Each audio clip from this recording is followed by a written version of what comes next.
Le trait distinctif principal de la grande muraille de la Nouvelle Jérusalem à la fin de la Bible, pouvons-nous dire, est son caractère, sa gloire, sa beauté, sa pureté.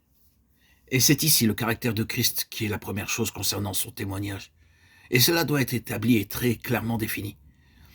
Et ensuite, vous pouvez penser que ceci est une distinction sans aucune différence. Mais il y a une différence. La muraille de Jérusalem représentait une démarcation, c'est-à-dire une distinction.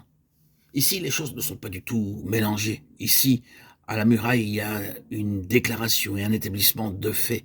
Ce témoignage est un témoignage distinctif. Ce n'est pas une chose générale, ce n'est pas quelque chose qui introduit en elle-même toutes sortes de choses différentes. C'est clair, c'est distinctif.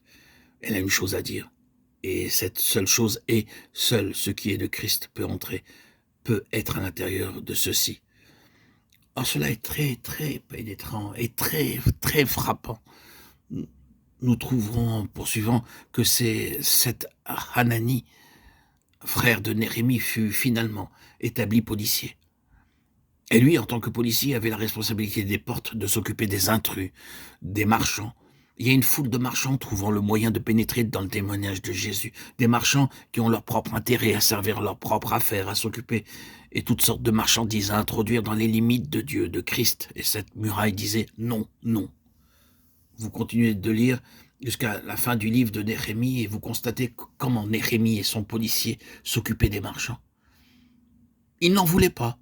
Ils les chassèrent, ils prirent des mesures fortes à l'égard des marchands. Mais ils ne firent rien de plus que ce que le Seigneur Jésus fit à l'égard des marchands de son temps au moyen de son fouet de corde. Non, le message simple est celui-ci. La muraille parlait d'une distinction entre ce qui est précieux et ce qui est vil, et cela couvre un vaste domaine. Elle fait une distinction très nette entre ce qui est de l'esprit de Dieu et ce qui provient d'un autre esprit. Et en troisième lieu, cette muraille représente une défense. C'était quelque chose qui était placé comme dans une position de responsabilité. Elle était responsable de protéger les intérêts et le peuple du Seigneur de ceux qui voulaient envahir, attaquer, corrompre, en changer le caractère. Le Seigneur a besoin d'un témoignage qui défie tout, qui ne permettra pas à quoi que ce soit, qui n'est pas entièrement du Seigneur, de passer. C'est là où les choses sont allées de travers par rapport à l'Église, au peuple de Dieu, aux intérêts du Seigneur. Tant de choses qui ne sont pas du Seigneur ont pu s'y faufiler, y trouver une place. Et il n'y a pas eu un témoignage suffisamment fort en faveur de ce qui est du Seigneur pour les affronter. Encore une fois, vous trouvez dans le Nouveau Testament qu'au commencement, quand la muraille spirituelle fut premièrement bâtie, elle était une chose tellement forte et claire sous la puissance du Saint-Esprit que tout d'abord il y avait beaucoup de gens qui n'osaient pas se joindre à ce témoignage. Ils n'osaient pas, ils avaient peur. La situation était telle que la crainte était suscitée dans les cœurs où les choses n'étaient pas en règle avec Dieu. D'autre part, des gens qui entraient tombaient sur leur face et disaient « Dieu est au milieu de vous ». Le Seigneur a besoin d'un témoignage comme celui-là, n'est-ce pas? De quelque chose qui soit tellement clair, tellement fort, que ceux qui ne sont pas sérieux avec Dieu soient dans la crainte, et selon notre expression familière, dégagent tout simplement. Ils sont sortis, afin qu'il soit manifeste que tous ne soient pas des nôtres. 1 Jean 2,19. C'est là un signe très encourageant. Les choses sont en bonne condition quand cela se produit.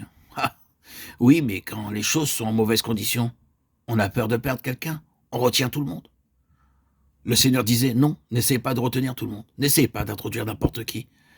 Ce témoignage, cette muraille est une défense, une protection contre n'importe qui, n'importe quoi. Combien cela était nécessaire pour Jérusalem au temps de Néhémie. Tout le livre le montre. Considérez les autres personnages et voyez ce que signifiait cette muraille. Pour Tobia et pour le reste du groupe. Ils connaissaient les implications de cette muraille, ils savaient qu'ils n'y pénétraient pas. Eh bien, c'est là une signification de la muraille en premier lieu. Mais avançons un peu juste dans le sujet. La muraille représente Christ sous deux aspects. D'un côté, elle représente Christ extérieurement pour les gens du monde et les nations. De l'autre côté, elle représente ce que Christ est pour le peuple même du Seigneur. En une phrase, la muraille est un témoignage en plénitude au Fils de Dieu. Ce que le Fils de Dieu signifie pour le monde et pour le peuple de Dieu, tel qu'il est vu dans ce monde.